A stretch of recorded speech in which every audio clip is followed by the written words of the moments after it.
السلام علیکم.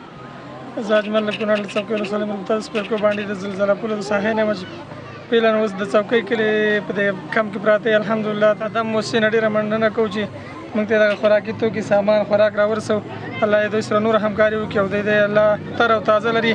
او موږ په ټولو نړیوالو او مسلمانانو ورونو او شتمنو ورونو غږ کوو چې موږ دغه خیمو کې پراته یي سرپناه هم شوي ده خو امکانات د خوراک هم ضعیف دي. لباس هر څه هر شي ته ضرورت لرو. یعنې ډېر دغه خړو خاورو کې یوازې خیمه رارسېدل ده. فعلا دغه د قدم موسسې د خوراک راورسوو. موږ ته ډېره مننه کوو. موږ سره د الله لپاره مرسته وکړي.